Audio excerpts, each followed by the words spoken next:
People like you, with no job and a limited education, are not welcome in this household. With those words, my mother-in-law poured scalding water on me. It's hot, please stop. I involuntarily screamed, shocked by her bizarre behavior. Pouring boiling water on anyone is inexcusable. Fortunately, I suffered no burns, but it could have been a disaster. I couldn't believe my mother-in-law would resort to such extremes. Moreover, it wasn't me but my husband who was unemployed. A growing anger towards my mother-in-law's attitude surged within me. Enough is enough. If she's gone this far, I'll do as she wishes. Understood. If you insist, I have no choice. I'll leave this house, I declared. Finally, you're leaving. That makes things easier for me. My mother-in-law expressed joy, far from being remorseful. I no longer wanted to stay in such a hostile environment. I promptly packed my things and returned to my parents' home. My mother-in-law didn't know that my husband, Raffle, was unemployed or that I had been supporting the household finances. In fact, since quitting my job, I had started trading stocks and was earning about $30,000 a month. Even if I was driven out of her house, I could still live on my own without any issues. I wouldn't have any qualms being on my own. Even if she came to me in tears, struggling with living expenses, I would never lend a hand. She should regret kicking me out like this. I had married Raphael about 2 years ago. We were from the same university and had been dating since then. Both of us, graduates of the economics department, aspired to work in finance and managed to secure jobs at different brokerage companies after graduation. Despite our busy days, we maintained our relationship. 3 years later, Raphael proposed. Julia, I will definitely make you happy. Marry me. Believing that I could be happy with Raphael, I accepted. Yes, I'm looking forward to it. We decided to get married, thinking we could build a happy family together. However, Raphael then dropped an unexpected bomb. Hey, Julia, would you quit your job and live with me at my parents' house? What? I don't mind quitting my job, but we're newlyweds. I'd like to live with just the two of us. I'm just worried about leaving my mother alone. I'll make sure it won't be a burden to you.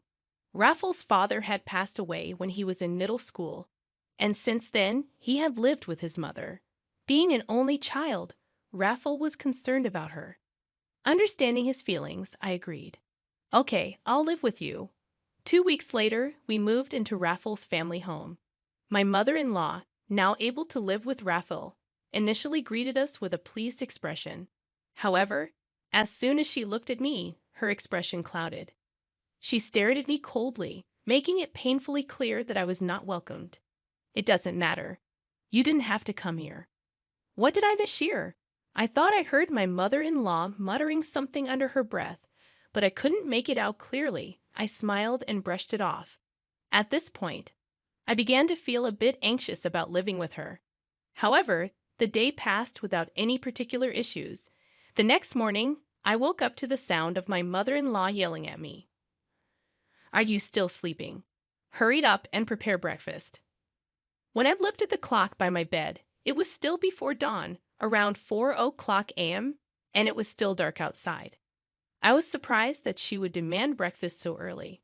Why so early? Don't just laze around because you're not working. My mother-in-law scolded me, still groggy from sleep. I thought it was way too early in the morning, but I couldn't argue back and started preparing breakfast.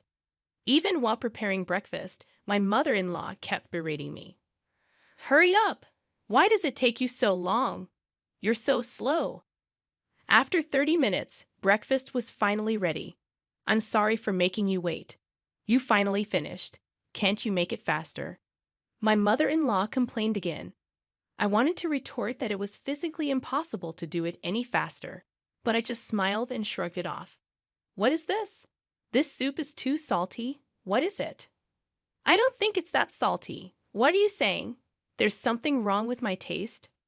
Are you trying to kill me quickly by feeding me such salty meals? I never thought or intended such a thing. What is she talking about, and why is she so harsh on me? Curious, I mustered the courage to ask my mother-in-law. Why are you so harsh on me? What are you talking about? I don't think I'm being harsh. Or are you trying to make me the bad guy? No, that's not what I mean. I was overwhelmed by my mother-in-law's pressure and couldn't talk back. Finish eating. Start cleaning. After that, there's laundry to do, so there's no time to rest. Since then, every day, I was continually harassed by my mother-in-law, wearing me down both mentally and physically. While I was cleaning, she would say things like, "You missed the dust in the corner." When I was doing laundry, she'd complain, "There's still a stain." A month after starting to live with her, I felt like I was going to break. So I talked to Raphael about it. "It's about your mother. She's been saying mean things to me every day, and it's hard. Could you please tell her not to say such things?" But Raphael showed no reaction. I was momentarily irritated by Raphael's lack of response. But then I noticed something strange about him. He was pale, as if he had something important to say. "What's wrong? Did something happen?" When I asked, Raphael hesitantly began to speak. "Actually, I've been fired from the company." "What is this? Some kind of joke?" I was speechless, unable to comprehend. There was a downsizing at the company, and I got laid off, according to Raphael. Due to recent economic downturns, the company's profits had plummeted, leading to unavoidable large-scale layoffs. "So you'll be unemployed from tomorrow." "Well, I can work for one more month after receiving the notice of dismissal. But after that..." Fortunately, I had been using my knowledge from my time at the securities company to trade stocks. Although I struggled at first, I was now earning about $30,000 a month, so we weren't struggling financially. I was comforting Raphael and had forgotten about all the harassment from my mother-in-law. From the next day onwards, I endured my mother-in-law's harsh treatments as Raphael lost his job. Feeling the need to be strong and support him, I continued to endure the situation. A month passed, and Raphael was officially laid off and became unemployed. He started looking for a job initially, but gradually he began to spend most of his time at home, making excuses. "Shouldn't you start looking for a job more seriously?" I suggested. "Yeah, I'm looking, but it's hard to find a good company that will suit me," Raphael replied, seemingly having no intention of actively seeking new employment.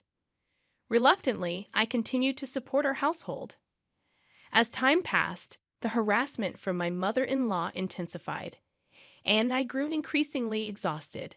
Initially, I thought I had to endure it because Raphael was unemployed, but I no longer felt that way. I spent my days feeling listless. One day, Raphael unusually went out in the morning. Perhaps he had finally started to seriously look for a job.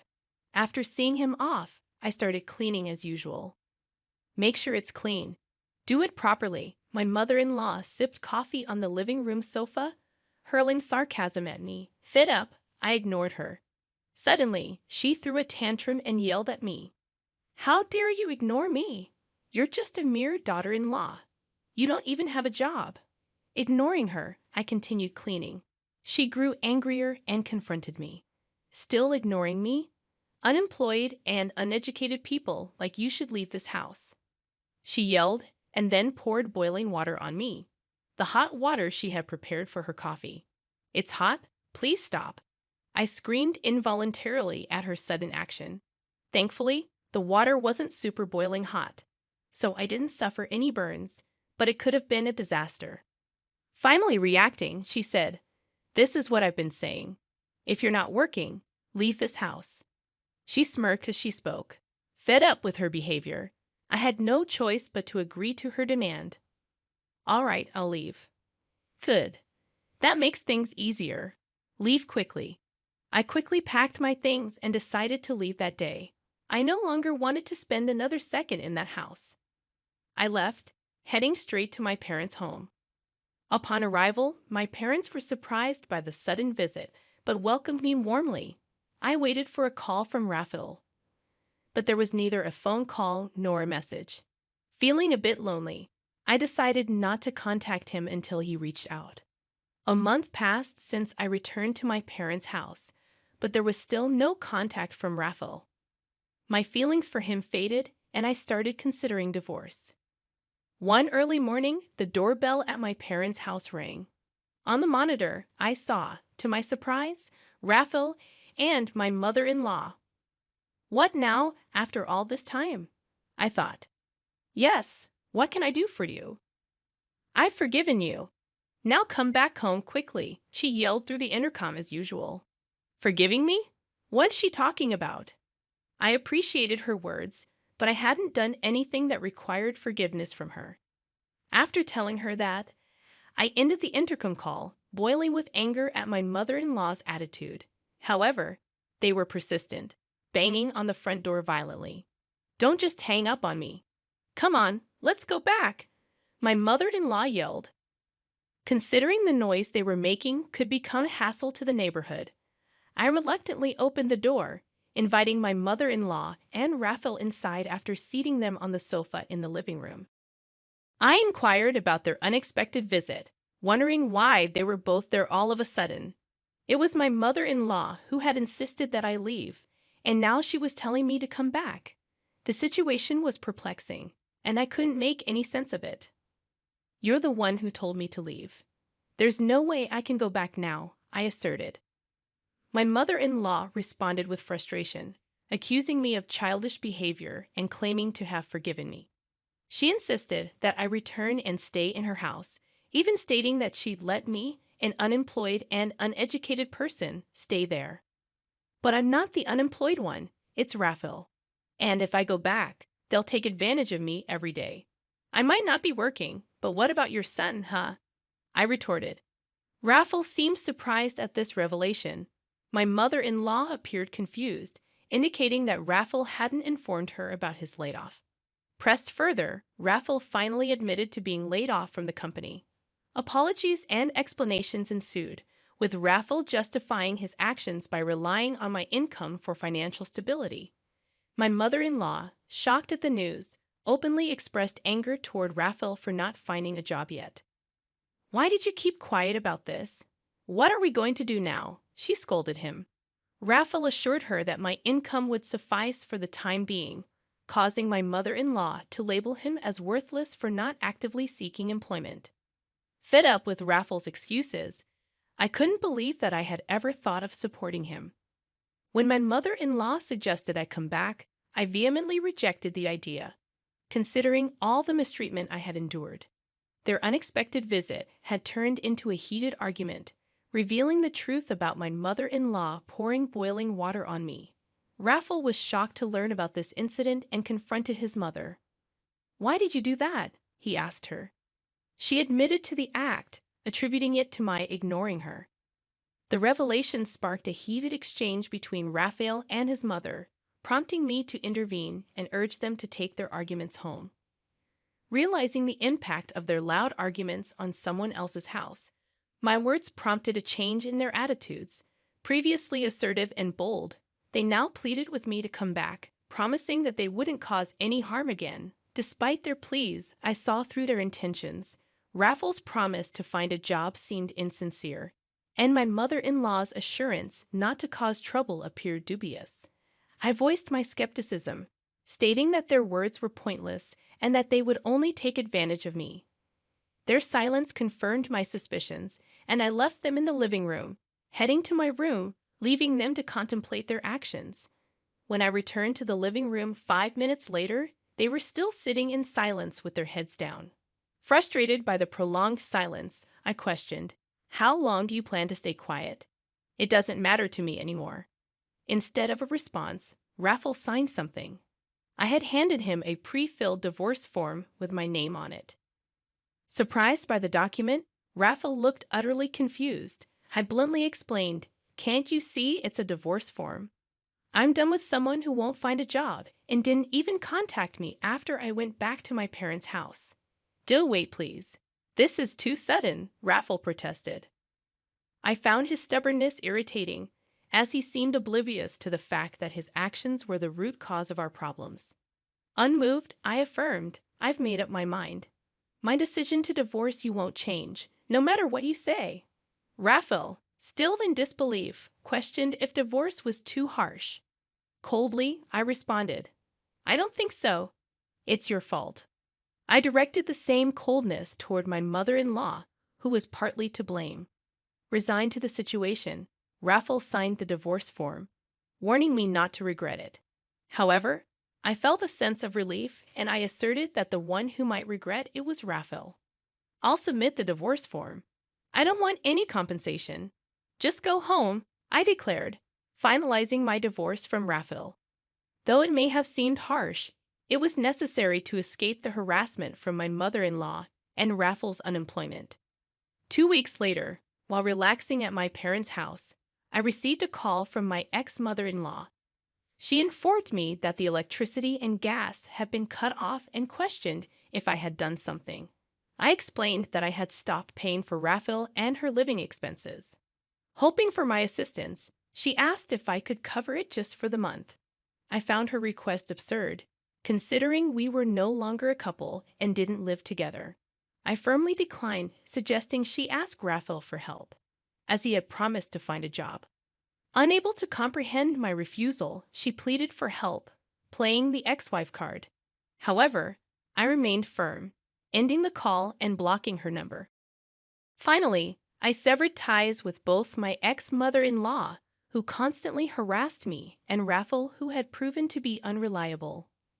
Life at my parents' house became peaceful, and I focused on rebuilding my life. Months later, while checking stock charts on a holiday, I received a message from Raffle. He apologized for everything, acknowledging his reliance on me and the recent job at a factory. Despite the apology, I had no intention of getting involved with them again. Raffle mentioned his mother's continued harshness and expressed a desire for me to come back. Reading the message, I believed reconciliation was unlikely. I blocked Raffle's number. 6 months after the divorce, I started dating a man introduced by a friend. He was reliable, treated me well, and despite the age difference, we connected.